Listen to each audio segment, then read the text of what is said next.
একজন ইহুদি আবু জাহালের বাড়িতে গিয়ে আবু জাহালের হাতের মধ্যে টাকা দিয়া দেয়, বলে তোমার কাছে দিয়া দিলাম, আমানত রাখে দাও। আমানতের টাকাগুলো নিয়ে মদিনাওয়ালা নবীর দরবারে দেয় না, আবু জাহালের দরবারে দেয়। মনে মনে ভাবে আবু জাহাল আমাদের লিডার, ওর কাছে দিলে নিরাপদ। আবু জাহালের দরবারে দিয়া বলে, আমি যখন প্রয়োজন হবে তোমার দরওয়াজায় দাঁড়াইলে দিয়া দিব। আবু জাহাল কয়ে, যাও, যখন প্রয়োজন হবে আমার দরওয়াজার সামনে ডাকলে আইলে আমি দিয়া দিব। আবু জাহালের কাছে টাকা রাখলেন। কয়েকদিন পরে যখন আবু জাহালের দরবারে দরওয়াজায় দাঁড়ায়া যায়, আবু জাহাল, টাকা রাখলাম, আমার টাকা আমারে ফিরাইয়া দাও।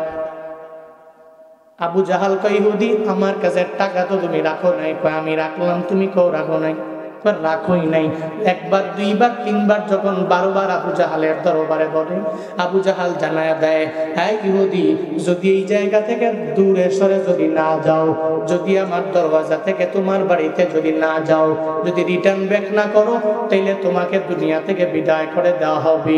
আমি তরবারে ঘর থেকে আইনা তোমার দেহ থেকে গর্দানটারে আলাদা করে দিব, তুমি চলে যাও।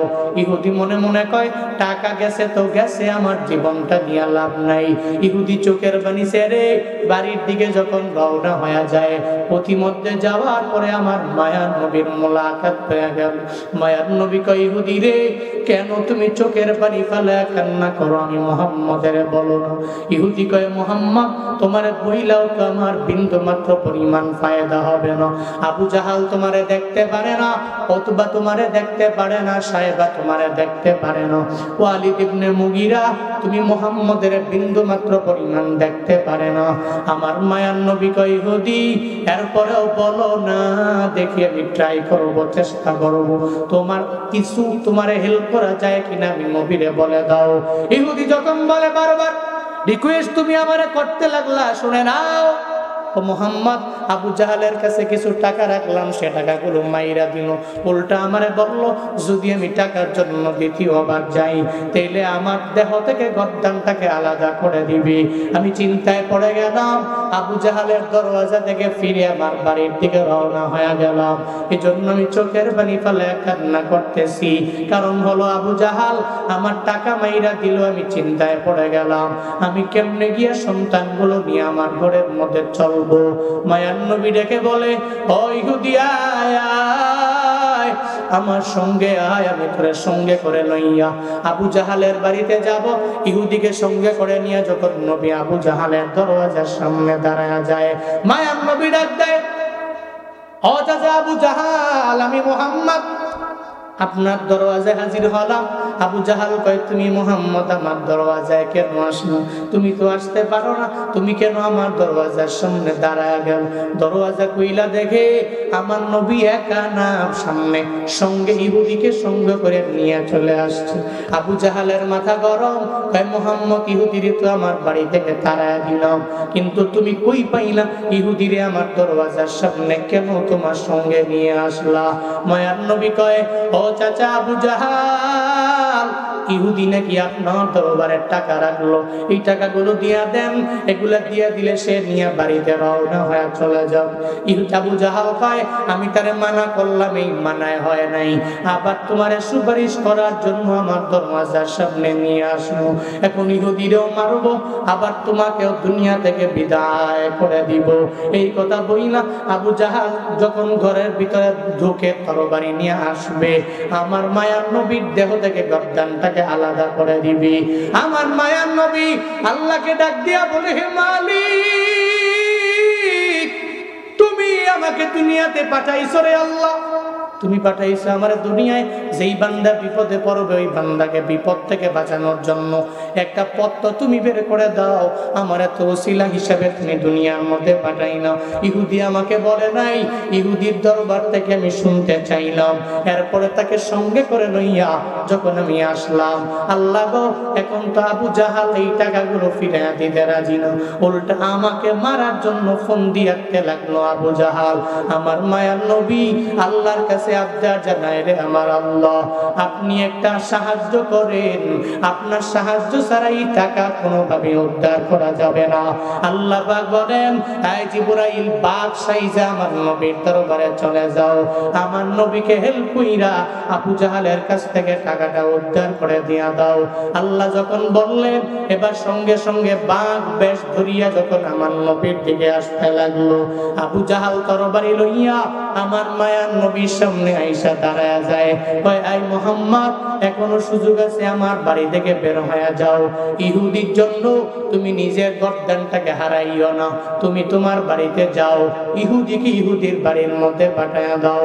একটা পর্যায়ে বাঘ যখন দৌড়ায়, আবু জাহাল কয়, মুহাম্মদ তাকায়া দেখ না, তোমাকে খাওয়ার জন্য বাঘ তোমার দরওয়াজার দিকে দৌড়ায় আসছে, তোমাকে মেরে ফেলবে, তোমারে আঘাত করবে, তোমারে বাঘে খেয়ে ফেলবে।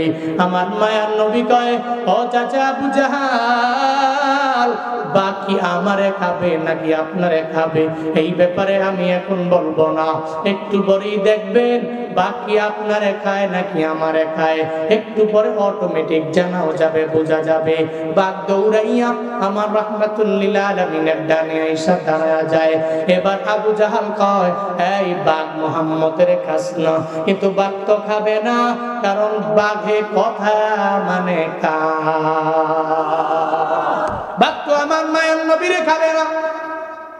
আবু জাহাল কয়, ও বাঘ মুহাম্মদের খাও, যতই বলে, কিন্তু বাঘ তো আমার মায়ের নবীর বাসায় এসে দাঁড়ায় গেল। একটা পর্যায়ে আবু জাহাল দেখে রে, ওই বাঘটা আবু জাহালের খাওয়ার জন্য আবু জাহালের দিকে দৌড়ায়, কিন্তু বাঘ যায় না। বাঘ রাহমাতুল লিল আলামিনের পাশেই দাঁড়ায় রইল। আবু জাহাল কয়, মুহাম্মদ রে, এই বাঘটা মনে হয় আমারে খাওয়ার জন্য আমার সামনে আসছে, একটু বাঘটারে থামায়া দাও, কারণ বাঘ আমারে খেয়ে ফেলবে, আমারে মেরে ফেলবে, আমাকে দুনিয়া থেকে বিদায় করে দিবে। ও মুহাম্মদ, বাঘটারে থামাও। বারবার আমার মায়া নবীরে যখন আবদার করে নবী বলে, বাঘ তো যায় না, বরং বাঘ তো আমার সামনেই তো দাঁড়ায় আছে, কিন্তু আপনি বলতেছেন আপনারে খাওয়ার জন্য বাঘটা আপনার দিকে দৌড়া যায়। এই যে কারিশমা, এই যে কুদরত, এটা একজনের, চিল্লায়া বলো তার নাম। কাদের কুদরত দারি বল কামাল, আনতা রব্বি আনতা হাসবি জুল জালাল, তুহি কাদের জলিলুল্লাহ জাহাদার বহরহালে, তুহি মেরা নিগাহদার। আবু জাহাল কয়, মুহাম্মদ, বাঘটা আমারে খাওয়ার জন্য খালি আমার দিকে দৌড়ে আসছে, তুমি একটু বাঘটারে থামায়া দাও। মায়ান নবী কয়, না রে, বাঘ তোমার দিকে তো যায় না, তাহলে বাঘের যদি এত ভয় পাও, এত দেরি করো কেন, সঙ্গে সঙ্গে টাকাগুলো দিয়া দাও। এই আমানতের টাকা তো তোমার না, এটা তো ইহুদির টাকা, ওর হাতের মধ্যে তুমি হ্যান্ড ওভার করে দাও। আবু জাহাল কয়, তুমি বাঘেরে থামাও, আমি ঘর থেকে আমানতের টাকাগুলো নিয়ে আসতেছি। সঙ্গে সঙ্গে আবু জাহাল ঘর থেকে টাকাগুলো নিয়ে আইসা ইহুদির হাতের মধ্যে দিয়া দেয়। এবার মায়ার নবী কয়, এই ইহুদি, যাও, তোমার টাকা তুমি বইজা বাইরা তুমি বাড়িতে চলে যাও। আমার মায়ার নবী একদিকে চলে গেল, ইহুদিও তার বাড়িতে খুশি মনে যখন বিদায় নিয়ে চলে যায়। প্রতিমধ্যে যাওয়ার পরে চিন্তা করে, আমি যেই ব্যক্তিগুলোর ফলো কইরা দুনিয়ার মধ্যে চলতে লাগলাম, যেই আবু জাহালরে মানলাম, কিন্তু এই আবু জাহালের বিন্দু মাত্র পরিমাণ কোনো মায়া নাই, সে তো আমানতদার না। যেই মুহাম্মদের বারবার গালি দিলাম, আবু জাহালের কথা শুনি না, ওই মুহাম্মদের ব্যাপারে বারবার আমরা কটূক্তি করলাম, এখন তো দেখি ওই মুহাম্মদের আদর্শের মতো সুন্দর আদর্শ কারো নাই। আমি তো আবু জাহালের দলের মেম্বার হয়ে থাকতে পারি না, ওই মুহাম্মদের দলের হব। দৌড়িয়া ইহুদি আমার নবীর দরবারে চলে যায়। মায়ার নবী কয়, ইহুদি, আমার দরবারে কেন আসছো রে ইহুদি, জানাও। ইহুদি বলে, নবী গো, আমি আপনার দরওয়াজায় হাজির হয়ে গেলাম, আপনার দরবারে আসলাম, এতদিন পর্যন্ত আবু জাহালের মানলাম আমি লিডার, এখন আবু জাহাল আমার লিডার না, উতবা আমার লিডার না, সাহেবা আমার লিডার হতে পারে না, ওয়ালিদ ইবনে মুগিরা জীবনে কোনোদিন আমার লিডার হতে পারে না। আপনার ধর্ম সত্য ধর্ম আমারে পড়ায়া দেন, লা ইলাহা ইল্লাল্লাহ মুহাম্মাদুর রাসূলুল্লাহ। মায়ার নবী দাওয়াত দিতে লাগলেন মক্কার মানুষেরা, এই দিন দিন না, আরো দিন আছে, এই দিন নিয়ে যাবে সেই দিনের কাছে। মায়ার নবী বলেন দুনিয়া শেষ হয়ে যাবে এমন না, দুনিয়ার পরে হলো আখিরাত। রবের হিসাবের কাঠগড়ায় একদিন তোমার আমার সব বান্দাদের দাঁড়ায় যাওয়া লাগবে। মায়ার নবী বয়ান করতে লাগলেন, এই মক্কার কাফেরেরা, আল কারিয়াতু মাল কারিয়া ওয়া মা আদরাকা মাল কারিয়া ইয়াউমা ইয়াকুনুন নাসু কাল ফারাশিল মাবসুস। নবীজি বয়ান করতে লাগলেন হাসরের ময়দান কায়েম হবে, কিয়ামত হয়ে যাবে, আর দুনিয়া ফানিয়া ওয়াল আখিরাতু বাকিয়া, দুনিয়া ধ্বংস হয়ে যাবে, আখিরাত এমন একটা জায়গা ওটা বাকি থাকবে, রবের দরবারে যাওয়া লাগবে। মায়ার নবী বয়ান করতে লাগলেন, আল্লাহ পাক জিবরাইলের মাধ্যমে আমার নবীর উপরে নাজিল করলেন, ইযা যুলজিলাতিল আরদু জিলজালাহা ওয়া আখরাজাতিল আরদু ওয়াসকালাহা ওয়া ক্বালাল ইনসানু মা লাহা। বাড়িতে গিয়ে তাফসীর খুলেন, সূরা জিলজাল পড়লে দেখবেন যে মনে হবে কিয়ামত মনে হয় কোন দিন জানি সংগঠিত হয়ে যাবে। পৃথিবী যখন কম্পনে প্রকম্পিত হয়ে যাবে, জালজালা শুরু হয়ে যাবে, পৃথিবীর ভিতর থেকে সব মানুষগুলোর পৃথিবী পরিপূর্ণতার যত বোঝা আছে সব বোঝাগুলো বের করে দিবে।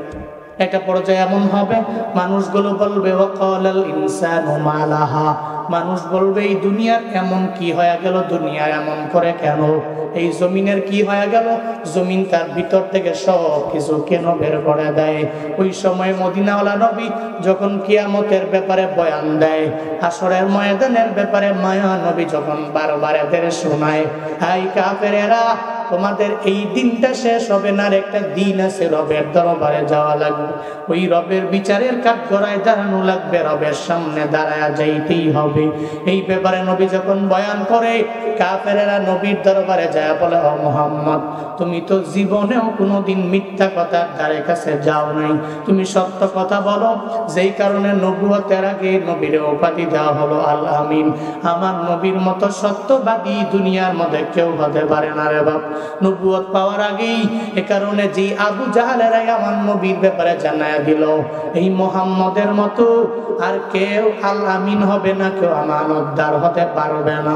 মায়ার নবীরে যা জানায়া দেয়, ও মুহাম্মদ, যে কিয়ামতের ব্যাপারে বলো, একটু বলো না কোন সময় কিয়ামত হয়ে যাবে, কোন সময় হবে একটু বলো না। মায়ার নবীরে বারবার গিয়া প্রশ্ন করে, মুহাম্মদ, হাসরের ময়দান কোন দিন কায়েম হবে, তুমি যে বলো রবের কাঠগড়ায় দাঁড়ানো লাগবে, কোন দিন দাঁড়ানো লাগবে একটু জানায়া দাও। আল্লাহ জিবরাইলের মাধ্যমে সূরা নাজিয়াতের 42, 43, 44 নম্বর আয়াত, ইয়াসআলুনাকা আনিস সাআ আইয়ানা মুরসাহা, জিবরাইল আল্লাহর পক্ষ থেকে নবীর দরবারে আয়েশা জানায়া দেয়, পয়গম্বর, আপনারে সব লোকেরা যখন কিয়ামতের ব্যাপারে প্রশ্ন করবে, যখন আপনারে বলবে কিয়ামত কখন হবে, এই ব্যাপারে যখন এরা জানতে চাইবে, বলবে আইয়ানা মুরসাহা। মুরসাহা দ্যাট মিন্স একটা নৌকা নদীর মধ্যে ছেড়ে দেওয়া হলো, কোন জায়গায় গিয়া নোঙ্গর ফালাবে, সমুদ্র দিয়ে নৌকা রওনা, কোন জায়গায় গিয়ে এই নৌকা থামবে কারো জানা নাই, শুধু নৌকা যে চালায় সে নোঙ্গর ফালাইলে অটোমেটিক নৌকা থেমে যাবে। এবার আইয়ানা মুরসাহা, এরা বলবে মুহাম্মদ এই নোঙ্গর কোথায় ফালানো হবে, মানে দুনিয়াটা কোন জায়গায় যে স্টপ হয়ে যাবে, থেমে যাবে, এই ব্যাপারে জানাও। আল্লাহ পাক আমার মায়ার নবীরে জানায়া দেয়, ফিমা আনতা মিন যিকরাহা, এই ব্যাপারে তো বিন্দু মাত্র পরিমাণ আপনার ভিতরে ধারণা নাই, আপনি জানেনও না, এই ব্যাপারে জ্ঞানে জ্ঞানী আমি আল্লাহ আপনারে বানাই নাই। ইলা রাব্বিকা মুনতাহাহা, এই ব্যাপারে একজন জানে, চিন্না বড় তার নাম। হাসরের ময়দান একদিন কায়েম হয়ে যাবে, নবী জানে না, কে জানে? জোরে বলে না, কে জানে? আল্লাহ পাক বলেন, ও পয়গম্বর আমার, আপনি জানেন না এই ব্যাপারে জ্ঞান আপনারে আমি আল্লাহ দেই নাই, আমি জানি। ইলা রাব্বিকা মুনতাহাহা, কোথায় গেলে নোংর ফালানো হবে আমি আল্লাহ দুনিয়ারে বলবো স্টপ, থেমে যাও। সূর্য থেমে যাবে, চন্দ্র থেমে যাবে, সব থেমে যাবে। নবী আপনি বলতেও পারবেন না, আপনি জানেন না। ওই জ্ঞানে জ্ঞানী আমি আল্লাহ আপনারে বানাইনি। একমাত্র আমি জানি এই কিয়ামত কোন সময় সংঘটিত হয়ে যাবে। কিন্তু মাঝে মাঝে পণ্ডিতি করতে যায় দেখবেন একদল ওলামা ইউটিউব শায়েখ, দেখবেন ইউটিউবের মধ্যে সুন্দর করে ঘুমটা লাগায় বলবে 2030 সালে কিয়ামত হয়ে যাবে, 2035 সালে কিয়ামত হয়ে যাবে, 50 সালে কিয়ামত হবে, 70 সালে কিয়ামত হবে। আমার মনে হয় ও মনে হয় আমার নবীর থেকেও আরো বেশি জাননেওয়ালা। হাদিসে জিবরাইল আলাইহিস সালাম আমার নবীরে বলে, ও পয়গম্বর, মাতা সাআ, কখন কিয়ামত হবে আপনার জানা আসেনি? মায়ার নবী কয়, জিবরাইল তুমি যে প্রশ্ন করলা তুমি আমার চাইতে বেশি জানো, আমি জানি না। মায়ার নবী বলে, কিয়ামত কোন সময় হবে এই ব্যাপারে আমার জানা নাই। আল্লাহ পাক বলে, ও পয়গম্বর এই ব্যাপারে জ্ঞানে জ্ঞানী আমি আল্লাহ আপনারে বানাই নাই। কিয়ামত কোন সময় হবে এই ব্যাপারে একমাত্র আপনার রব জানে, আর কেউ জানে না। যদি কেউ ইউটিউবে আইসা বলে যে 50 সালের ভিতরে কিয়ামত হয়ে যাবে, এর মানে হলো ওর মতো ধোঁকাবাজ কেউ হতে পারে না, ঠিক কিনা? কোন সময় কিয়ামত হবে আলেম জানে না, নবী জানে না, কেউ জানে না। আল্লাহ বলে, আমি জানি। হ্যাঁ, কিয়ামতের আলামতের ব্যাপারে তোমরা শোনাইতে পারো, মানুষের বলতে পারো। এই মানুষ, এই আলামত গুলো যখন পেয়ে যাবা তোমাদের হালত এমন হবে, এমন হবে, এমন হবে, এই ব্যাপারে মানুষ বলতে পারে। তবে কিয়ামত এক সময় হবেই হবেই হবেই হবে। কোন সময় হবে এই ব্যাপারে জানার দরকার নাই, কোন টাইমে হবে এই ব্যাপারে জানার প্রয়োজন নাই। কিয়ামত হবে এই ব্যাপারে আহলুস সুন্নাতুল জামাতের আকীদাধারী বিশ্বাসধারীরা এরা শুধু এই চিন্তাটা রাখবে, হাসরের ময়দান একদিন কায়েম হয়ে যাবে।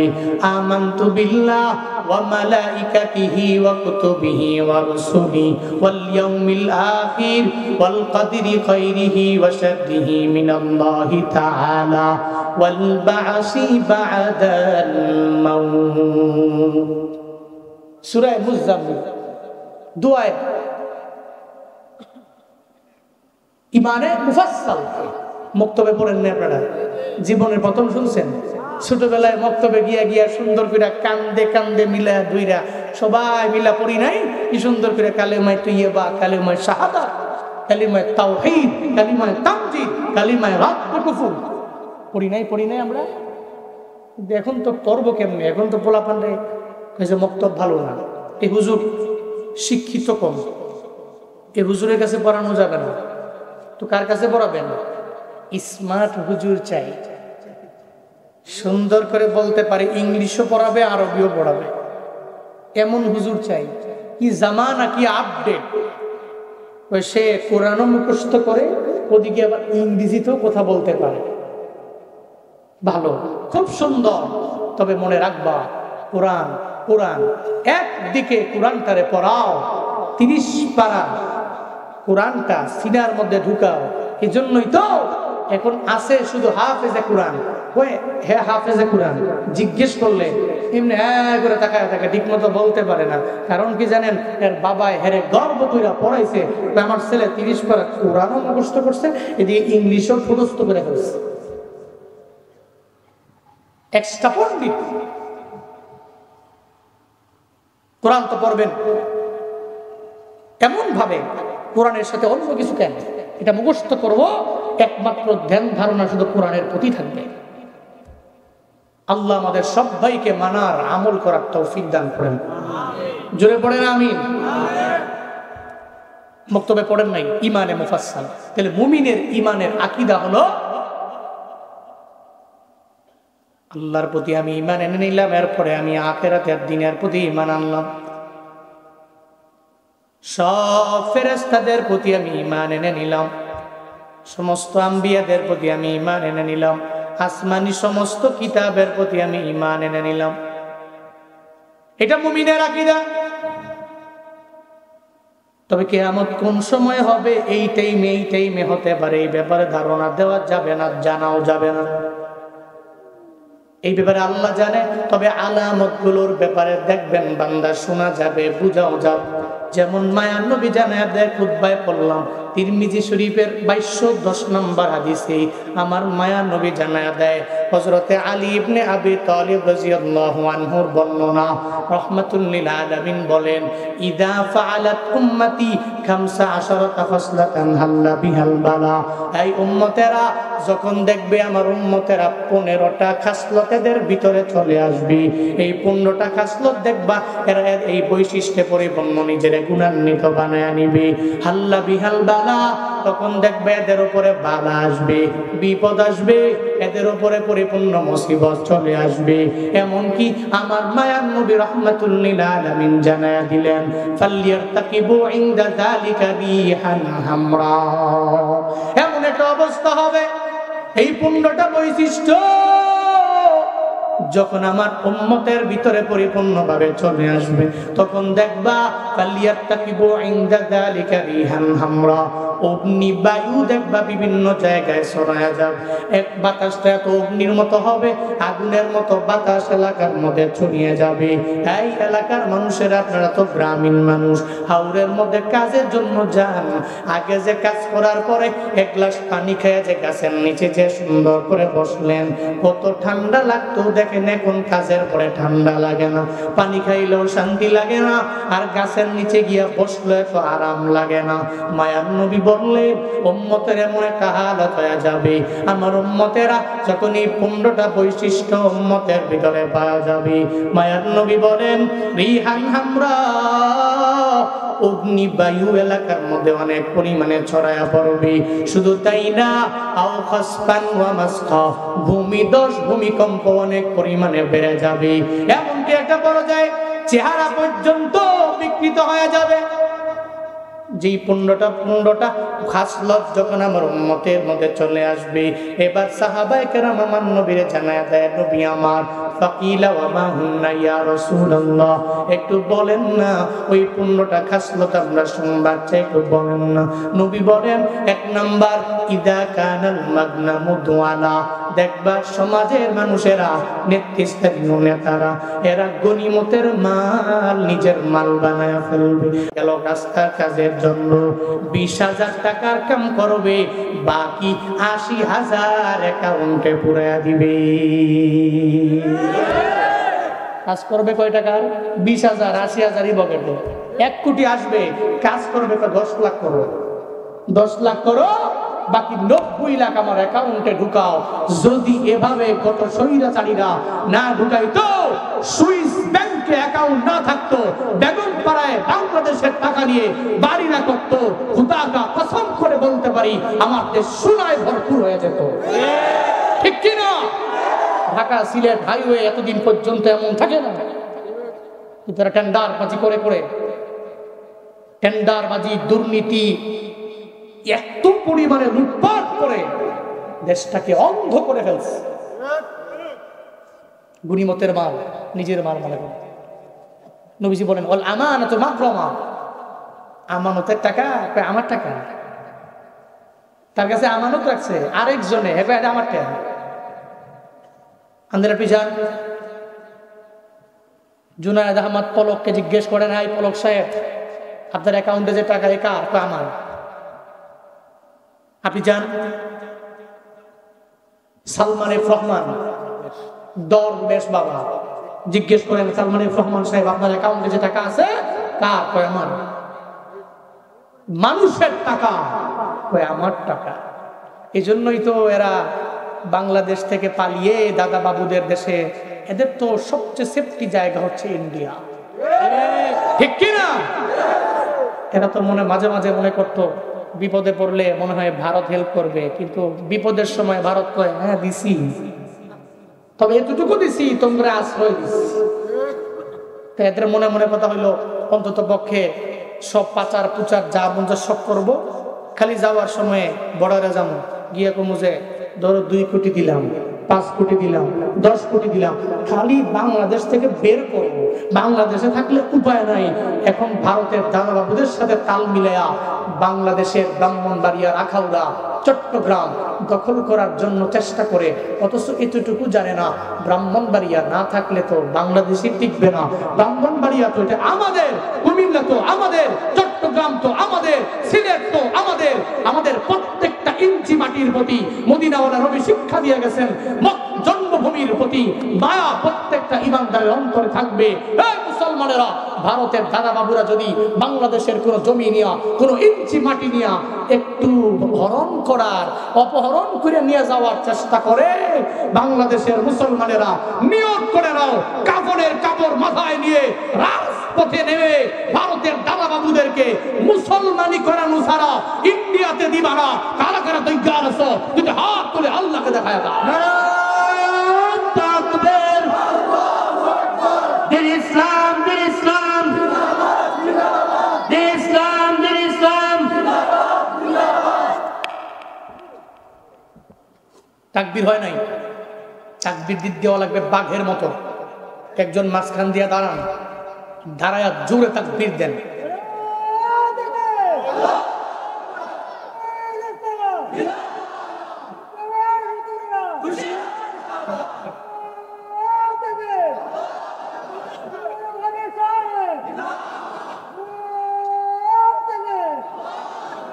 নাস্তিকতা নিপাজ্জাক, দিন ইসলাম জিন্দাবাদ। নাস্তিকতা নিপাজ্জাক, দিন ইসলাম জিন্দাবাদ। কোটি প্রাণে একই আওয়াজ, খুদার দুহি ছাড় পাবে না, এই বাংলায় ঠাই হবে না। মুসলমানরা জেগেছে জোর কদমে সামনে চলো, বজ্র কণ্ঠে আওয়াজ তুলো, সবাই মিলে একই তালে দাও না স্লোগান, লিল্লাহে তাকবীর, নারায়ে তাকবীর। দিন ইসলাম, দিন ইসলাম, জিন্দাবাদ, জিন্দাবাদ। ইসলামেরই জন্য দেশের হয়েছে জন্ম, ইসলামের বিরুদ্ধে গেলে দেশ হবে ভিন্ন। ইসলামেরই জন্য দেশের হয়েছে জন্ম, ইসলামের বিরুদ্ধে গেলে দেশ হবে ভিন্ন। ইসলামের বিরুদ্ধে যারা নিয়েছে অবস্থান, এই বাংলায় ঠাই হবে না, যাও হিন্দুস্তান। জোর কদমে সামনে চলো, বজ্র কণ্ঠে আওয়াজ তুলো, সবাই মিলে একই তালে দাও না স্লোগান, লিল্লাহে তাকবীর, নারায়ে তাকবীর। দিন ইসলাম, দিন ইসলাম, জিন্দাবাদ, জিন্দাবাদ। মুসলমানের এই দেশেতে ইস্কন্দের ঠাই নাই, ইস্কন্দের পক্ষে যারা এদের কোনো রক্ষা নাই। মুসলমানের এই দেশেতে নাস্তিকদের ঠাই নাই, নাস্তিকদের পক্ষে যারা এদের কোনো রক্ষা নাই। এই দেশেতে থাকতে হলে কোরআন মানতে হবে, কোরআন না মানবে যারা বিতাড়িত হবে। জোর কদমে সামনে চলো, বজ্র কণ্ঠে আওয়াজ তুলো, সবাই মিলে একই তালে দাও না স্লোগান, লিল্লাহে তাকবীর, নারায়ে তাকবীর।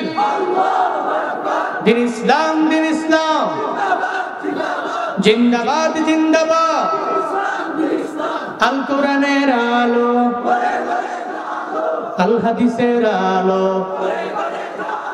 সংসদে জালো, সংসদে জালো, লিল্লাহে তাকবীর। তাকবীর কার? বড় বললাম কাকে? গুনাহ হয়েছে না সওয়াব? খুশি হয়েছেন কে?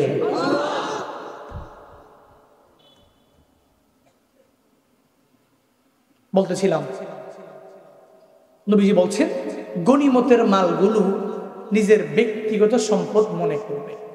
ইদা কানাল মাগনামু দুয়াল ওয়াল আমানাতু মাগনামা। 2 নাম্বার, আমানতের টাকাগুলো নিজের মনে করবেন, মনে রাখবেন। যাদের কাছে আমানত রাখা হয় এবং সে আমিন হয়, সে তো নবীর অনুসারী। সুবহানাল্লাহ পড়বেন না? আর যাদের কাছে আমানত রাখার পরে খেয়ানত করে, জীবনেও আখিরি নবীর উম্মত হতে পারে না, সে আবু জাহালের অনুসারী। কারণ আবু জাহালের কাম হয়েছিল খেয়ানত করা, নবীর কাম ছিল মানুষের আমানতের টাকাগুলো রক্ষা করা। ইহুদি কালেমা পড়ে মুসলমান। কি বুঝাইতে চাইলাম? আবু জাহালের অনুসারীরা আমানত রাখলে খেয়ানত করবে, মায়ার নবীর অনুসারীরা আমানত রাখলে আমানতদারিতার সাথে টাকাটা রাখবে, জীবনেও খেয়ানতকারী কায়েম হবে। 2 নাম্বার। 3 নম্বরে নবীজি বলছেন, এই উম্মতেরা, সাহাবায়ে কেরাম, 3 নম্বরে কি দোষ থাকবে জানো? 3 নম্বরে দোষটা হলো যাকাতু মাগরামা। এরা যাকাতকে জরিমানা মনে করবে। যাকাতকে কি মনে করবে? জরিমানা। কয় 1 বছর পরে পরে যাকাত, এ তুটি হাত, হ্যাঁ এ তুটি টাকা দেওয়া লাগবে, এই চিন্তা নিয়ে ঠিক মতো জাকাত তো দেয় না। জাকাতের টাকা আসছে 1 লাখ, দেয় 20,000। 20,000 দেয়, মনে হয় ভিতরে জইলা পুইরা সারখার হয়ে গেছে। আছে না নাই? 1 লাখ টাকা জাকাত দিছেন মাত্র 20,000, দেন মাত্র 30, দেন মাত্র 40। এত টাকার জাকাত দেন অল্প। হয় মুসলমান, আবার দাবি করেন আমি কঠিন মুসলমান। আমি যদি গিয়া বলি না যাকাত তো আপনার ফরজ বিধান, আপনার উপরে ফরজ দেওয়া লাগবে, পুঙ্খানুপুঙ্খভাবে মানুষকে দেওয়া লাগবে। যাকাত যারা পাও না, হকদার যারা, এদের কাছে পৌঁছিয়ে দেওয়া লাগবে। এছাড়া নচেত আপনি খাঁটি একজন মুকাম্মেল মুমিন হতে পারবেন না। আপনি যে বললে কেউ কি হুজুরে আমারে খাঁটি মুসলমান কয় না, আমার নাম আব্দুল্লাহ, কি সুন্দর নাম আমার। যাকাত দিনে তো কি 1 লাখ আইছে, 30 তো দিস, 40 তো দিছি, 50 তো দিস। কপাল পোড়া ধনী দেখবেন বাজারের মধ্যে রমজান আসলে বাজারে যায়, ঘন্টা করে আমার 100 শাড়ি দিবা, 200 শাড়ি দিবা, 300 শাড়ি দিবা, টাকা 300 টাকার উপরে একটাও দিবা না। এমন লুঙ্গি দেয় গরিবের ঘরেও এর চাইতে দামি লুঙ্গি গরিব নিজে পড়ে। এমন লুঙ্গি দেয় 1 বার 2 বার 3 বার পরার পরে লুঙ্গি খুঁজে পাওয়া যায় না। এই ধনীরা, যাকাত দিলে মনে করিও না তোমার টাকা কবে যাবে, এমন নয়। বরং নিয়মিত যাকাত দাও। যাকাত দিলে সম্পদের মধ্যে আমার আল্লাহ বরকত বাড়ায় দিবে। কে বাড়ায় দিবে? যদি যাকাত দেওয়া বন্ধ করে দেও, তোমার সম্পদ দেখবা অটোমেটিক কমে যাবে। কারণ তোমারে দিবে আমার আল্লাহ, তুমি দিবা আমার আল্লাহরে। একটা সময় একটা পর্যায়ে এমন হবে, মালগুলো দেওয়ার মাধ্যমে আল্লাহর পক্ষ থেকে জান্নাতটাকে গ্রহণ করে নিতে পারবা। তাহলে যাকাত দেওয়ার বেলায় কৃপণতা করা যাবে? বখিলামি করা যাবে? করা যাবে? জরিমানা মনে করা যাবে? নিজেকে মুসলমান খাঁটি মুসলিম বানাতে হলে যাদের উপরে যাকাত ফরজ, যাকাতের টাকাগুলো সুন্দর করে দিয়ে দিবেন। আল্লাহ আমাদের সবাইকে তৌফিক দান করেন। সকলেই পড়ি আমিন। আরো জোরে পড়েন আমিন। তুমি রমজান এলে রাখো না রোজা, দিনকে করো আঘাত, পয়সা কড়ির নেই তো অভাব, দাও না তো যাকাত। তুমি ইমানদারির বড়াই করো, নেই তোমার ইমান, ইমানদারির বড়াই করো, নেই তোমার ইমান। তুমি কেমন মুসলমান, তুমি কেমন মুসলমান, কেমন মুসলমান, তুমি কেমন মুসলমান। নামাজের সাথে নাই পরিচয়, মানো না কোরআন, নামাজের সাথে নাই পরিচয়, মানো না কোরআন। তুমি কেমন মুসলমান, তুমি কেমন মুসলমান, কেমন মুসলমান, তুমি কেমন মুসলমান। তুমি সুদে টাকায় ফাসাদে গড়ো, ঘুষ ছাড়ো না, দিন দুঃখী না খেয়ে মরে খবর রাখো না।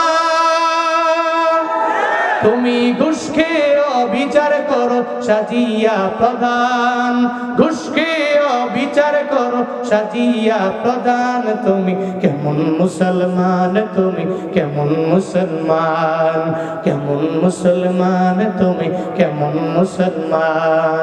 তুমি নবীর উম্মত দাবি করো, সুন্নাহ মানো না, নবীর অপমানে তোমার হৃদয় কাঁদে না।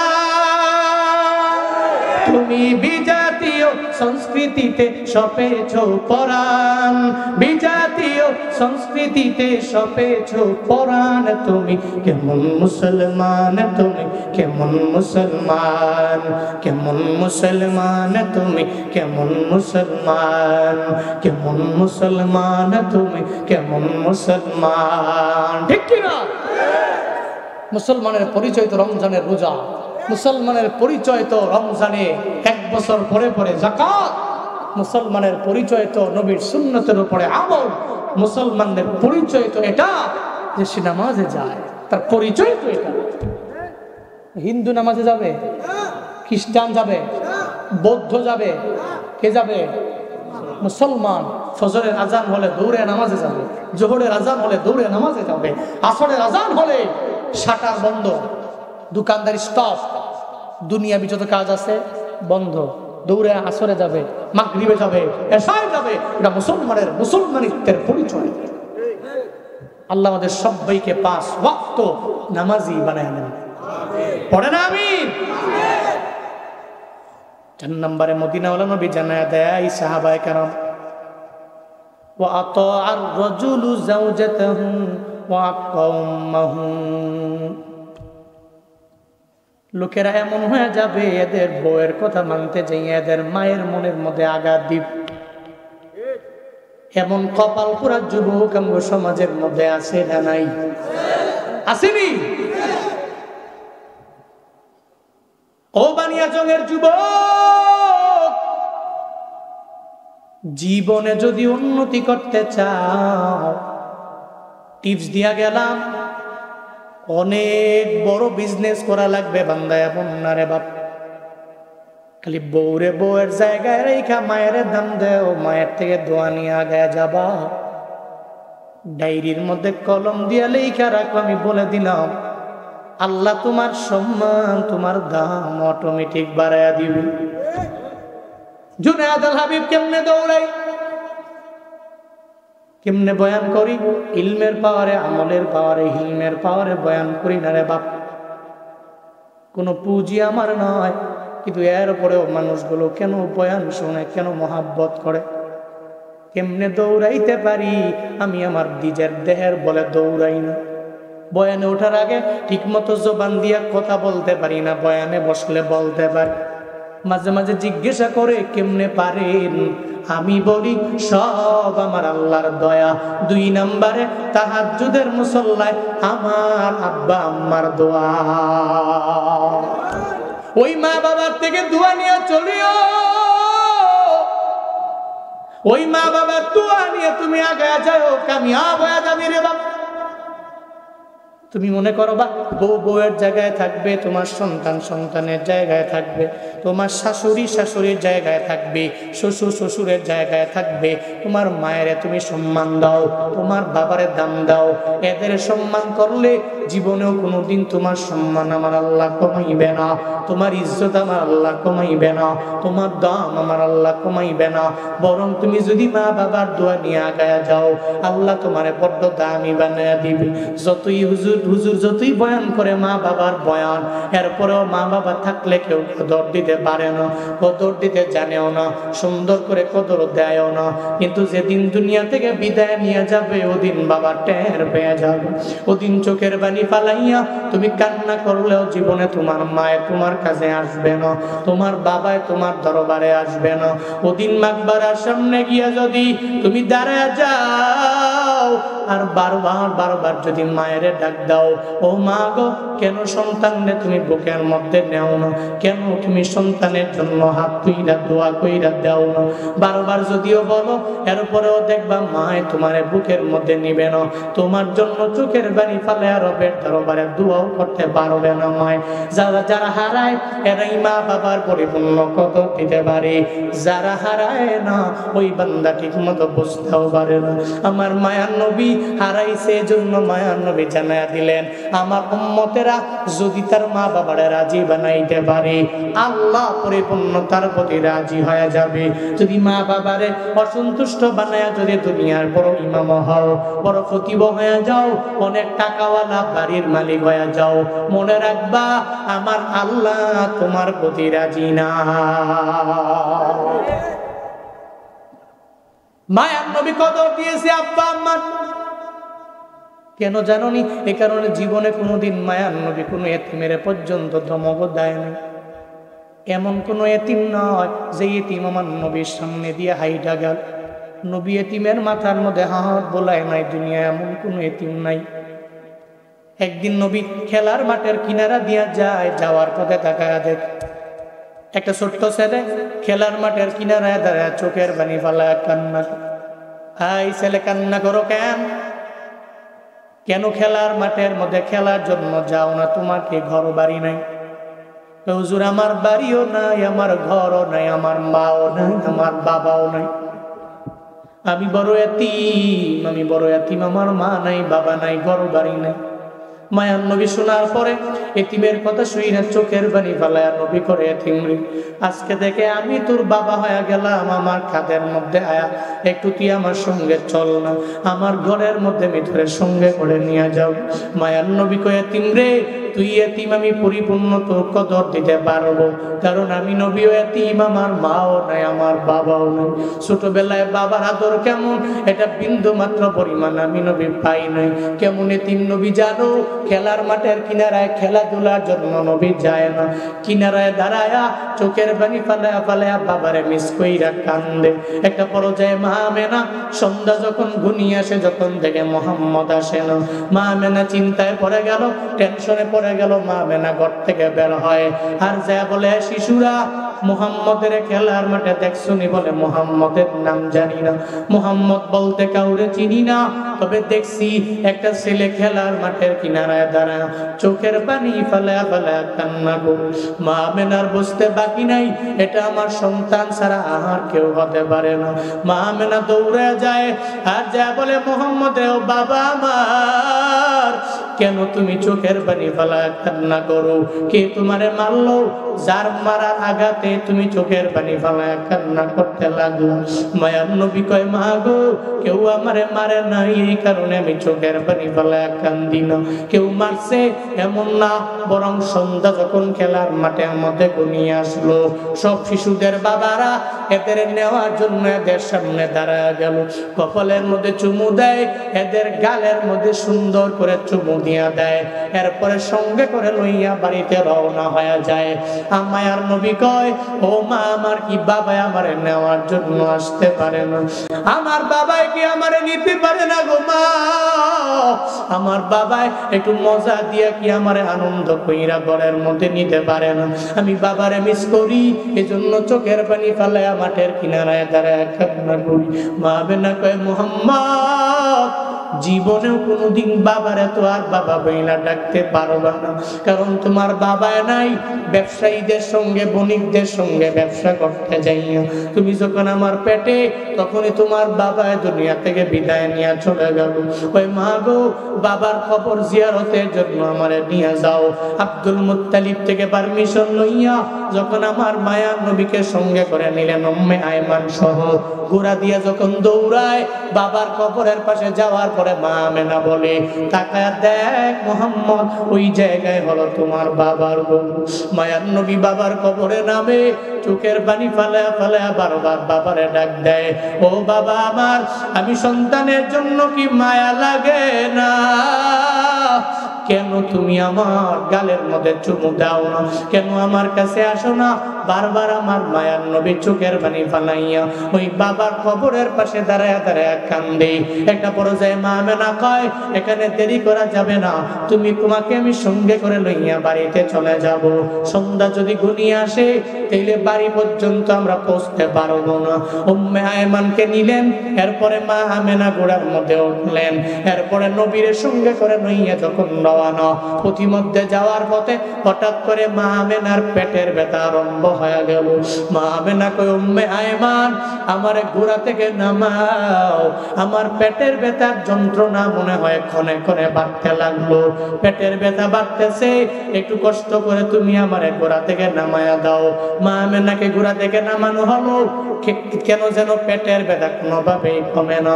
একটা পর্যায়ে চিন্তা চলে আসলো, মনে হয় পেটের ব্যথার কারণে আমি মায়ের চোখের পানি ফালায়া দুনিয়া থেকে বিদায় নিয়ে চলে যাওয়া লাগবে। মা আমেনা কয় ও মুহাম্মদ আমার বুকের মধ্যে তুই আয় না, আমি মায়ের তোর পরিপূর্ণ হকটা আদায় করতে পারলাম না। ছোটবেলায় বাবার আদর পাও নাই, তুমি বাবার কবর জিয়ারতের জন্য তোমার মায়ের সঙ্গে গেল, প্রতিমধ্যে তোমার মাও যদি দুনিয়া থেকে তোমার বিদায় দিয়া চইলা যায়, ও সন্তান আমার তুমি মায়ের জন্য চোখের পানি ফেলায় কান্না কইরো না। আমার মায়ের নবী কয় মা গো, ছোটবেলায় আমি বাবার আদর কেমন এটা বুঝলাম না, আমার বাবাকে ডাকতেও পারি নাই, বাবার জীবনে কোনোদিন আমারে ডাক দেয় নাই গো আমার মা। ও মা তুমি আমারে বিদায় দিয়া যাইও না, তুমি যদি আমারে বিদায় দাও দুনিয়াতে আমার মা থাকবে না, আমার বাবা থাকবে না, আমার কেউ থাকবে না, এমন একটা হালাত হয়ে যাবে। মায়ের নবী কান্দে, ওদিকে মা আমেনা নবীর বুকের মধ্যে জড়ায়া চোখের পানি ফেলা কান্দে।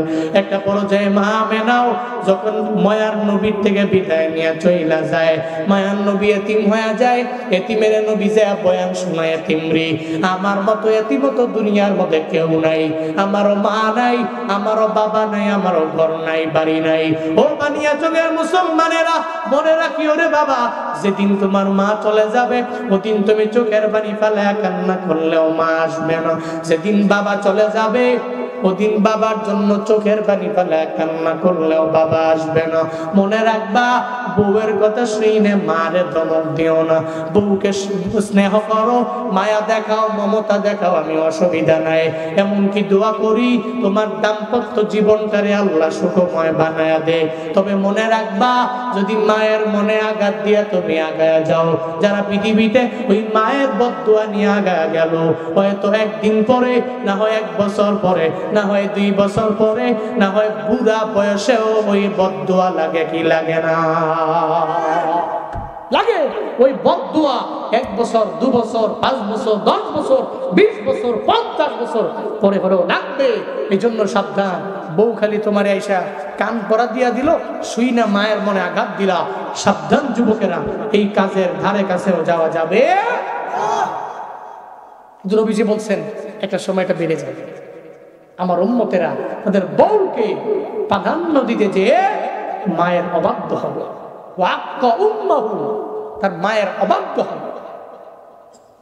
এমনকি অবার্য সদিক হবে, তার বন্ধুকে প্রায়োরিটি দিবে, বন্ধুকে দাম দিবে বেশি, বন্ধুর ডাককে প্রায়োরিটি দিবে বেশি, বন্ধুর খেয়াল রাখবে বেশি। ও জাফা আবাহু, তার বাবাকে সে ভুলে যাবে। বন্ধু টেলিফোন দিয়া বললো, বন্ধু আমার একটা বাইক কেনার জন্য 1 লাখ টাকা লাগবে, বন্ধু অ্যাকাউন্টে পাঠাইয়া দাও। কয় 1 লাখ কেন, তোরে 1.5 লাখ কইল, বন্ধু তোরে দিতে পারি, আমার কলিজাটা কাইটা বন্ধু তোমারে দিয়া দিতে পারি। বন্ধুরে বলে ধর 1 লাখ টাকা অ্যাকাউন্টে পাঠাইয়া দিলাম, বাইক কেনার জন্য বাজারে যাও।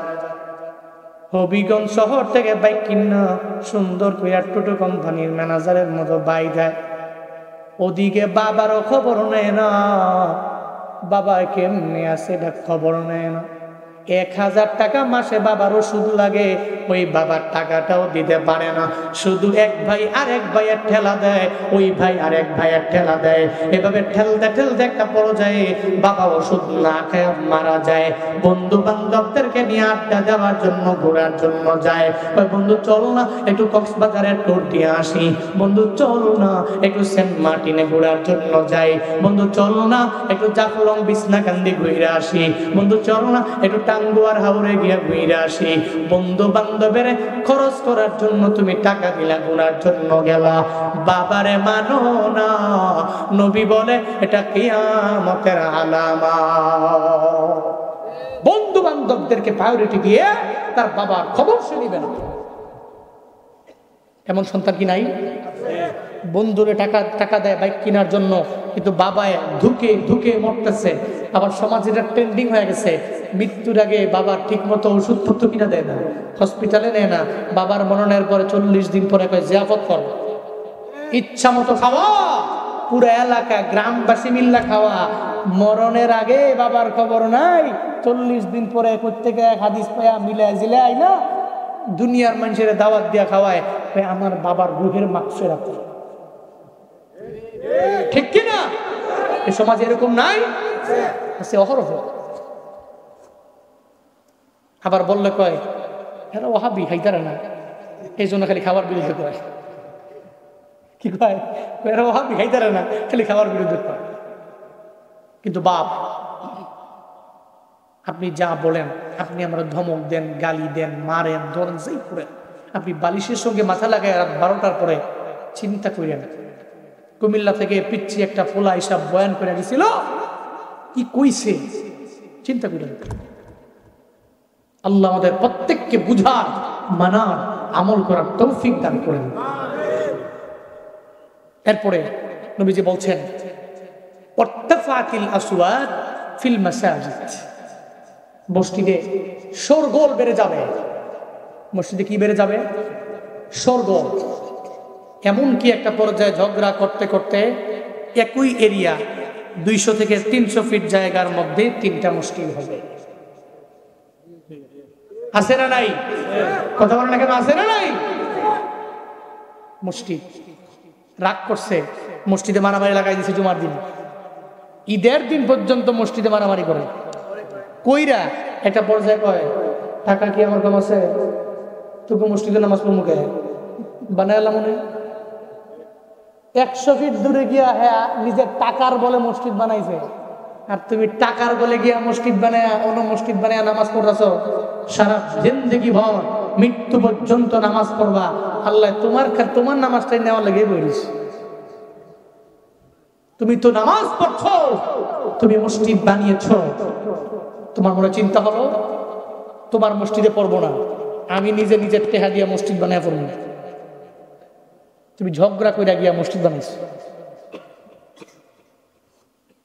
কিয়ামতের আগে এটা বেশি হবে। আমার পাশের এলাকায় আছে মসজিদ, এখানে একটা সর্বোচ্চ 150 ফিট পরে গেলে একটা। আমি একদিন জিজ্ঞেস করলাম পাশাপাশি মসজিদ কেন? ওই দুইজনে আছে টেহাওয়ালা, কি জানি একটা কইছে জুমার দিন মন মতো হয় নাই। মন মতো হয় না দেখে এরা জুমার দিন ঘোষণা দিয়ে আয় পড়ছে। কথা যেহেতু শুনলাম না, মসজিদে আর আইলাম না, বানাইলাম না, হেসই বানালিস। এরকম সমাজে অহরহ হচ্ছে, কিয়ামতের আগে ঘটবে। মাসাজিদুহুম আমিরা ওয়া হিয়া খরাবুম মিনাল হুদা। মায়ান নবী জানায়া দেয় মসজিদ গুলো হবে সুন্দর, কিন্তু মসজিদের মধ্যে মুসল্লি থাকবে না, হেদায়েত থেকে শূন্য হবে। খরাবুম মিনাল হুদা, হেদায়েত শূন্য মসজিদ গুলা হয়ে পড়বে। এখন তো দেখেন না মসজিদ অভাব নাই, কিন্তু মসজিদে ফজরের মধ্যে মুসল্লি নাই, জোহরে মুসল্লি নাই, আসরে মুসল্লি নয়, মাগরিবে মুসল্লি নয়, এশায় মুসল্লি নাই। এমন মসজিদ এলাকায় আছে না? না। কত ওয়াজ, কত মাহফিল, কত বক্তা, কত ওয়াইজ, অভাব নাই এলাকায়। মসজিদ অভাব নাই, মাদ্রাসা অভাব নাই, সব আছে, কিন্তু ফজরে মুসল্লি 3 জন। কি লাভ হবে টাকা দিয়া? কি লাভ হবে ওয়াজ দিয়া? কি লাভ হবে মাহফিল দিয়া? কি লাভ হবে মসজিদ দিয়া? খালি মসজিদ থেকে সুন্দর করো, সুন্দর করে সাজায়া সৌন্দর্যের সর্বোচ্চ শিখরে নিয়ে গেছে।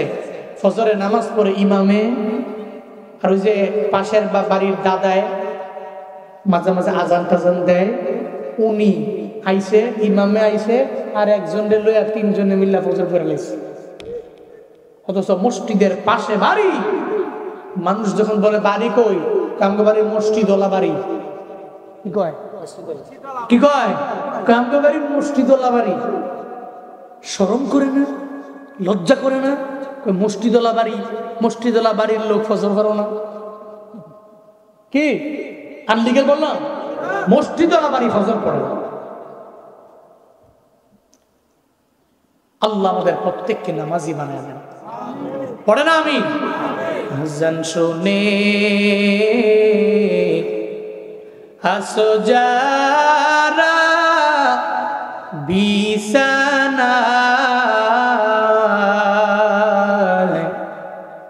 তাদের জন্যে কান্দেন নবী মদিনায়, তাদের জন্যে কান্দেন নবী মদিনায়।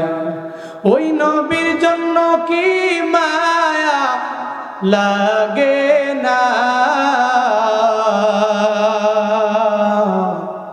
হেরে উম্মত নামাজ কেনে পড়ো না, হায়রে উম্মত মসজিদ দেখেন আসো না। মসজিদের সংখ্যা বেড়ে যাবে, মসজিদে মুসল্লি রইবে না। মায়ার নবী জানায়া দেয় মসজিদের মধ্যে শোরগোল বেড়ে যাবে, আওয়াজ বেড়ে যাবে, একটা পর্যায়ে মসজিদের সংখ্যা বাড়তে থাকবে। আবার মায়ার নবী জানায়া দেয় এরপরে কেমন হবে, ওয়াকানা যাইমুল কওমি ইয়ারজালাহুম, দেখবা সম্প্রদায়ের মধ্যে এমন একটা নেতা এরা বানাবে যেই নেতা বখল, যেই নেতার ইলমের আইনও নাই, লামও নাই, মিমও নাই, দেখবে এর নেতা বানাইয়া সম্প্রদায়ের বড় নেতা বানাইয়া দিবে। মূর্খরা সমাজ থেকে পরিপূর্ণ লিড দিবে, আলেমদেরকে সম্মান করা হবে না, আলেমদেরকে কদর দেওয়া হবে না। যাদের ভিতরে বিন্দু মাত্র পরিমাণে ইলম নাই এরা দেখবা সমাজের মধ্যে লিডার হয়ে যাবে, এরা মাতবর হয়ে যাবে। মায়ার নবী জানায়া দেয় ওয়াকানা যাইমুল কওমি ইয়ারজালাহুম, ওই কওমের লোকদের কি নেতা বানানো হবে যাদের ভিতরে জ্ঞান নাই। এরপরে রাহমাতুল লিল আলামিন বলেন ওয়া উকরিমার রুজুল মাখাফাতা শাররি, একটা মানুষের ভয়ে তার নেতা বানানো হবে, তাকে সম্মান করা হবে। ওরা যদি সম্মান না করি তাইলে আমাদের মাহফিল করতে দিবে না, আমাদের মাদ্রাসা বানাইতে দিবে না। যদি কমিটির ভিতরে ওরে না রাখি তাহলে মাহফিল করা যাবে না। সভাপতির নাম যদি আমার নেতার নাম না দেই তাহলে মাহফিলের পারমিশন দিবে না। নেতার ছেলেপেলাদের নাম যদি না দেওয়া হয় তাহলে মাহফিল করা যাবে না। একটা সময় আমার দেশে এমন ছিল কি ছিল না। তবে একটা ভালো দিক, আমি সিলেট, হবিগঞ্জ, ব্রাহ্মণবাড়িয়া না বলি, সিলেট হবিগঞ্জ যত বয়ান আমি এ জগতে করেছি, এ বয়সে করেছি, আলহামদুলিল্লাহ স্বৈরাচারের যুগেও উপরে পোস্টারের একদম উপরে কোনো বকলম ইলিম নাই, মাদ্রাসার ধারে কাছে যায় নাই, শিশু করে পানি নেয় না, এমন নেতার নাম অন্তত পক্ষে হবিগঞ্জ সিলেটের এই সমস্ত মানুষগুলো এদের নাম উপরে দেয় নাই। আমি দেখছি সভাপতির নাম একজন আলেমের নাম, সভাপতির নাম 3 জন আলেমের নাম, সভাপতির নাম 4 জন আলেমের নাম, মাদ্রাসার মুহাদ্দিসের নাম, মাদ্রাসার মুহতামিমের নাম। আল্লাহ হবিগঞ্জ সিলেটবাসীকে কবুল করেন, মৃত্যু পর্যন্ত কিয়ামত পর্যন্ত এই সিলসিলা কায়েম দায়েম রাখার তৌফিক দান করেন, পড়েন আমিন। নবীজি বলেন এমন একটা সময় আসবে উকরিমার রুজুল মাখাফাতা আখি, মানুষকে ব্যক্তিকে সম্মান করা হবে মাখাফাতা শাররি, তার ভয়ে সে মাইরা ফেলবে, আঘাত করবে, তার নাম না দিলে মাহফিলের পারমিশন দেওয়া হবে না, অনুমতি দেওয়া হবে না। এমন একটা অবস্থা হবে ওই ভয়ে ওই ব্যক্তি মূর্খ, তার নামটা সবার উপরে থাকবে। ওই যুগ কি আসে নাই? কথা বলে না কেন আসে নাই? এই পৃথিবীতে আলেমদের চাইতে সম্মানীকে আপনি আলেমের নাম আগে দিবেন, সভাপতি একজন আলেমকে বানাবেন, এটা কি রাজনৈতিক মঞ্চ? কথা বলেন না কেন? রাজনৈতিক মঞ্চ কি লেখা হয়েছে? এক বিশাল রাজনৈতিক সভা। কথা বলে কেন? কি বলা হয়েছে? বিশাল তাফসীরুল কোরআন মাহফিল, তাফসীরুল কোরআন মাহফিল। রাজনৈতিক সভা যেহেতু না, তাফসীরুল কোরআন মাহফিল যেহেতু, তাহলে তাফসীরুল কোরআন মাহফিলের সভাপতি একজন গায়রে আলেম হয় কেমনে? যার ভিতরে কোরআনের জ্ঞান তো নাই। যদি সূরা ফাতিহাই বলতে বলি 3 বার মনে হয় প্রস্তাব করে দিব, ঠিক কি না? তাহলে সে কিভাবে একজন মাহফিলের সভাপতি হয়? কেমনে? How this possible? আল্লাহ আমাদের সবাইকে বুঝার তৌফিক দান করুন। রাগ করেছেন আপনারা? কষ্ট পাচ্ছেন নাকি আপনারা? কথা জুনায়েদ আল হাবিবের না নবীজির? কার কার? নবীজি বলছেন এরা ভয়ে একেবারে কাতর হয়ে ওই ব্যক্তির ভয়ে তার নামটাও পড়ে দিবে, তাকে সম্মান করবে, তাকে ইজ্জত দিবে, তাকে শ্রদ্ধা করবে। এরপরে মদিনাওয়ালা নবী জানায়া দেয়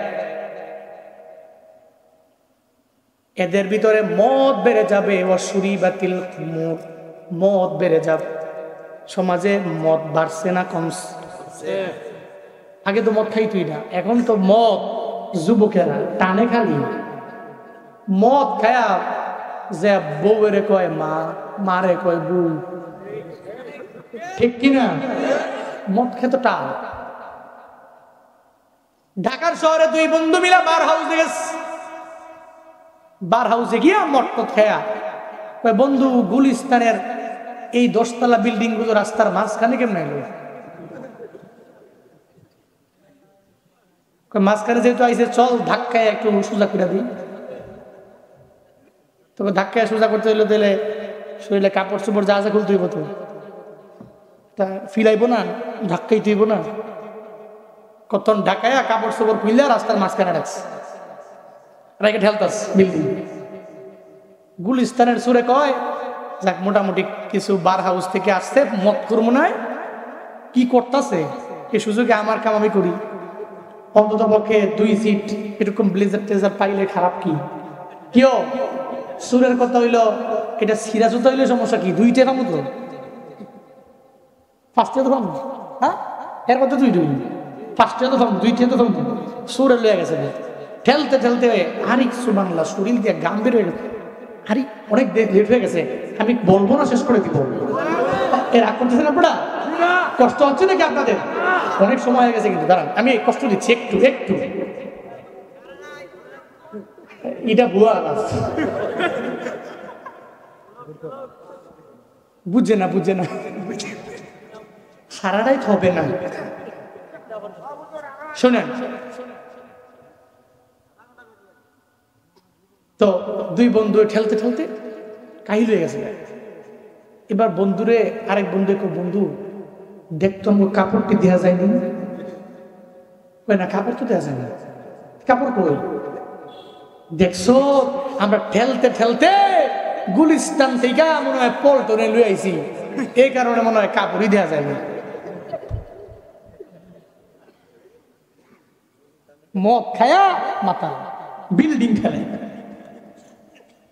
মদ্যপান করেন। নবীজি বলছেন শরী বাতিল খুমুর, হাসরের ময়দান কায়েম হওয়ার আগে মদ্যপান বেড়ে যাবে। এরপরে মদিনাওয়ালা নবী জানায় যে বিশাল হারির, নবীজি বলেন রেশমি কাপড় পরিধান করা হবে। এরপরে রাহমাতুল লিল আলামিন বলেন ওয়াত্তুখিজাতিল কয়নাতু ওয়াল মাআজিফ, কয়নাত মাআজিফ, নায়ক নায়িকা গায়িকা বেড়ে যাবে। পরিমণির মতো নায়িকারেও নিয়া নিয়া মঞ্চ বানায়া গান গাওয়াবে, এদের দেখবে, এদের রূপ দেখবে। ওই সমাজে তোমরা আমরা আসি না না, মমতাজের মতো নায়িকারাও মঞ্চ বানাবে, ওদের সম্মান করবে, ইজ্জত দিয়া দিবে। এরা গিয়া মঞ্চ বানায় গান গাইবে, নিজের দেহ মানুষকে দেখাবে, মানুষ দেখে এদের পকেটের মধ্যে টাকা দিয়া দিবে। এমন একটা অবস্থা হয়ে যাবে, নায়িকা বেড়ে যাবে, গায়িকা বেড়ে যাবে। এরপর রাহমাতুল লিল আলামিন বলে আল মাআজিফ, এরা বাদ্যযন্ত্রের গান শোনা ছাড়া এদের মজা লাগবে না। বাদ্যযন্ত্রের গান বেড়ে যাবে, বাদ্যযন্ত্রের মাধ্যমে গান শোনা বেশি বেশি শুনবে, এমন একটা উম্মতের পর্যায় হয়ে যাবে। এরপর রাহমাতুল লিল আলামিন বলেন ওয়ালাআনা আখিরু হাদিহিল উম্মতি আউওয়ালাহা, এরা এদের পূর্ববর্তী উলামায়ে কেরাম এবং লোকদেরকে, মানুষগুলোকে গালাগালি করবে, লানত দিয়া দিবে, অভিসম্পাদ দিয়া দিবে। মায়ান নবী জানায়া দেয় যখন দেখবা এই 15টা খাসলত আমার উম্মতের মধ্যে পাওয়া গেল। ফালিয়াতাকিবু ইনদা যালিকা রিহান হামরা। মদিনাওয়ালা নবী বলেন, তখন মনে রাখবা আমি নবী বললাম, অগ্নি বায়ুর আশঙ্কা আমি নবী করলাম, এদের বাতাসগুলো এত পরিমাণে গরম হয়ে যাবে। এরপরে নবী বলেন এদের ভূমিধস বেড়ে যাবে। এরপরে মাঝে মাঝে চেহারাটা পর্যন্ত বিকৃত হয়ে যাবে। এই 15টা খাসলত যখন আমার উম্মতের হবে, কিয়ামত সন্নিহিত হবে, কিয়ামত হবে এমন একটা হালাত হয়ে যাবে। ও আল্লাহর বান্দারা, এই যে 15টা আলামত বললাম, একটু বলেন না রে বাপ, এই 15টা আলামত সঙ্গে সমাজে আছে না নাই? আছে না নাই? আমার কাছে মনে হয় এই 15টাই আছে। আছে। 1 নাম্বার, গনিমতের মাল নিজের ব্যক্তিগত সম্পদ মনে করবে। ইদা কানাল মাগনামু দুওয়ালা। 2 নাম্বার, গুনেন। 2 নাম্বার, অল আমানাতু মাগনামা। 2 নাম্বার। 3 নাম্বার, আমানতকেরা নিজের মাল মনে করবে। 3 নাম্বার, অল যাকাতু মাগরামা, যাকাতকে জরিমানা মনে করবে। 4 নাম্বার, আতা আর রাজুল যাওজাতাহু ওয়া আক্কা উম্মাহু। 5টা গেল, কয়টা গেল? 5টা। 4 নাম্বার আমি আরবিটা না বলে বাংলা বলে দেই। 1 নাম্বার, গনিমতের মাল নিজের মাল মনে করবে। 2 নাম্বার, আমানতের টাকাগুলো নিজের টাকা মনে করবে। 3 নাম্বার, যাকাত জরিমানা মনে করবে। 4 নাম্বার, লোকেরা তার বউয়ের কথা শুনবে, এমন শুনবে। 5 নাম্বার, মায়ের অবাধ্য হয়ে যাবে। এরপরে 6 নাম্বার, বন্ধুরে আপন বানাবে। 7 নাম্বার, তার বাবারই ভুলে যাবে। জাফা আবাহু। এরপরে মসজিদের মধ্যে শোরগোল করবে। কত হইল? কয় নাম্বার? 8 নাম্বার, মসজিদের ভিতরে শোরগোল বেড়ে যাবে। এরপর 9 নাম্বার হচ্ছে এরা এদের সম্প্রদায়ের নেতা এমন জনকে বানাবে যার ভিতরে ইলম কালাম কিচ্ছু নাই, এমন ব্যক্তিকে বানাবে। এরপরে লোককে ভয় করবে। 10 নাম্বার, লোকটাকে ভয় করবে, এজন্য ভয় করবে যে এই লোকটাকে যদি সম্মান না করি তাহলে এই লোকটা আমার আঘাত করবে, আমারে মারবে। এই ভয়ে এই লোকগুলোকে সম্মান করা হবে। এরপরে অত্তখিজাতিল কয়না আল মাআজিফ, 2টা। একত্র গেছে কয়টা? 10টা। এরপরে এদের ভিতরে গায়িকা নায়িকা এগুলো বেড়ে যাবে, এগুলো বেড়ে যাবে। আল মাআজিফ। এরপরে এদের বাদ্যযন্ত্র এগুলা বেড়ে যাবে। ওয়া লাআনা আখিরু হাদিহিল উম্মাহ আউয়ালাহা। এরা নিজেরা পূর্ববর্তী যে লোকগুলো আছে এই লোকগুলোরে বেশি বেশি গালিগালাজ করবে, এদের অভিসম্পাদ করবে, এদের লানত দিবে। মাঝখান দিয়া 2টা অবশ্যই আছে, আর 2টার ভিতরেই আছে। পুরোটা হাদিস তিরমিজির 2210 নাম্বার হাদিস। বাড়িতে গিয়ে যদি হাদিস থাকে একটু খুলবেন, দেখবেন, ঘাইটা বুঝবেন। আল্লাহ আমাদের সবাইকে এই সমস্ত আলামত থেকে দূরে থাকার তৌফিক দান করেন। জোরে পড়ে না আমিন। আল্লাহ আমাদের প্রত্যেককে আল আমিন বানায়া দেন, আমানতদার বানায়া দেন। হয় ব্যক্তিদের থেকে আমাদেরকে হেফাজত করেন, সকলেই পড়ি আমিন। জি জি।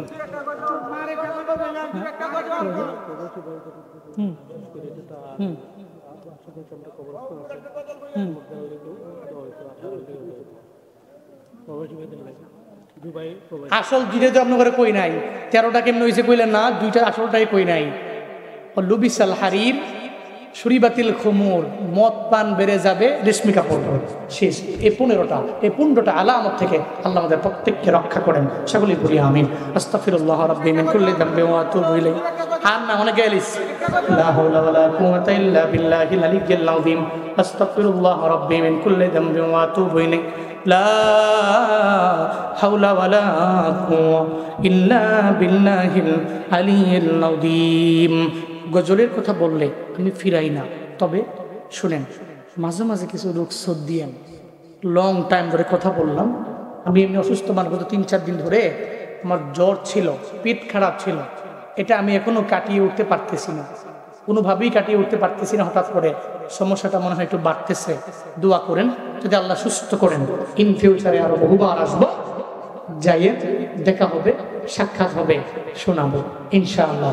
আমি মানা করি না, মানা করার লোক আমি না। আমি অন্যরকম, আমি সবার চাইতে আলাদা, একটু আলাদা হয়ে চলার মতো চেষ্টা করি আল্লাহ কি মৃত্যু পর্যন্ত এভাবে রাখেন, অহংকার মুক্ত, হিংসা মুক্ত এটা জিন্দেগি সুন্দর করে গঠন করে মরার তৌফিক দান করেন। আস্তাগফিরুল্লাহ রাব্বি মিন কুল্লি যামবি ওয়া আতুবু ইলাইহি। হুজুর দোয়া দেন, হ্যাঁ দেন দোয়া দেন। লা হাওলা ওয়ালা কুওয়াতা ইল্লা বিল্লাহিল আলিয়্যিল আযীম। আলহামদুলিল্লাহি রাব্বিল আলামিন ওয়াসসালাতু ওয়াসসালামু আলা সাইয়্যিদিল আমবিয়াই ওয়াল মুরসালিন ওয়া আলা আলিহি ওয়া আসহাবিহি আজমাইন। ইয়া আরহামার রাহিমিন, ইয়া আরহামার রাহিমিন, ইয়া আরহামার রাহিমিন। আল্লাহুম্মা ইজআলনি সাবুরা ওয়াজআলনি শাকুরা ওয়াজআলনি ফি আইনি সাগীরা وفي أعين الناس كبيرا. اللهم اجعلنا من المستجابين للدعوات. رب ارحمهما كما ربياني صغيرا. رب ارحمهما كما ربياني صغيرا. উদয়ার মালিক কুদরতের নজর দিয়া তাকায়া দেখেন রে আল্লাহ, এই ময়দানে আপনার বান্দাগুলা নিয়ে হাজির। হায় আল্লাহ, কার মনে কি আশা, প্রাণে কি ব্যথা আমি জানি না, প্রত্যেকের মনের নেক বাসনা পূরণ করে দাও। আয় আল্লাহ, জিন্দেগিতে যা গুনাহ করলাম সব গুনাহগুলো মাফ করে দাও রে আল্লাহ। ময়দানে যাদের মা নাই, মায়ের কবর জান্নাতের বাগান বানাও। আয় আল্লাহ, যাদের বাবা নাই, বাবার কবর জান্নাতের বাগান বানায় দাও আল্লাহ। আমাদের যাদের আব্বা আম্মা বেঁচে আছেন, মা বাবার দোয়া নিয়ে চলার তৌফিক দান করেন আল্লাহ। মা বাবার খেদমত করার তৌফিক দান করেন, মা বাবার থেকে দোয়া নিয়ে চলার তৌফিক দান করেন আল্লাহ। উদয়ার মালিক, এই মাহফিল আপনি কবুল করে নেন, যুবকদের কবুল করে নেন, যুবকদের আপনার হাতে দিয়া দিলাম, জামিন হয়ে যান আল্লাহ। আয় রব্বে কারীম, কার মনে কি আশা, প্রাণে কি ব্যথা আমি গুনাহগার জানি না, প্রত্যেকের মনের নেক বাসনা পূরণ করে দেন আল্লাহ। কত মা বোনেরা হাত বাড়াইলেন, মা বোনদের মনে কি আশা, প্রাণে কি ব্যথা আমি জানি না, মা বোনদের কবুল করে নেন, আবেদা বানায়া দেন, জাহেদা বানায়া দেন, মুসল্লিয়া বানায়া দেন, মুজাক্কিয়া বানায়া দেন, রাবিয়া বসরির মতো লিয়া বানায়া দেন। উদয়ার মালিক আল্লাহ, এই এলাকার মাটির নিচের কবরের আযাব মাফ করে দেন, এই এলাকার উপরে গজব দিয়েন না, এই এলাকা আপনার হাতে দিলাম, জিম্মাদার হয়ে যান, আমার দেশ শান্তির দেশ বানায়া দেন রে আল্লাহ। উদয়ার মালিক রব, আমাদের প্রত্যেককে নামাজি বানায়া দেন, রোজাদার বানায়া দেন, নেক আমলওয়ালা বানায়া দেন। আয় আল্লাহ, জিহবা জবানের হেফাজত করার তৌফিক দান করুন, লজ্জাস্থানের হেফাজত করার মতো তৌফিক আপনি দান করেন আল্লাহ। আপনার খাস বান্দা আপনি বানায়া দেন রে আল্লাহ। উদয়ার মালিক, এই মানুষগুলো গভীর রাতে আমি গুনাহগারের সাথে হাত বাড়াইল, একজন মানুষেরও বেগুনা মাসুম না বানায় আপনি বাড়িতে নিয়েন না রে আল্লাহ। আয় আল্লাহ, কত প্রবাসীরা আমি গুনাহগারের কাছে দোয়া চাইলেন রে আল্লাহ, ওই প্রবাসীদের কবুল করে নেন, এদের রিজিকের মধ্যে বরকত বাড়ায়া দেন। আয় আল্লাহ, প্রবাসে মা নাই, বাবা নাই, আয় আল্লাহ, প্রবাসী ভাইদেরকে আপনার হাতে দিয়ে দিলাম, জামিন হয়ে যান রে আল্লাহ। বিদেশের সফর যখন শেষ হবে, আবার বাংলাদেশের ছেলে বাংলাদেশে আইনা পৌঁছায় দিয়েন রে আল্লাহ। রব্বানা তাকাব্বাল মিন্না ইন্নাকা আনতাস সামিউল আলিম ওয়া তুব আলাইনা ইয়া মাওলানা ইন্নাকা আনতাত তাওয়াবুর রহিম। ওয়া সাল্লাল্লাহু তাআলা على خير خلقه وعلى آله وأصحابه أجمعين. آمين آمين آمين برحمتك يا أرحم الراحمين.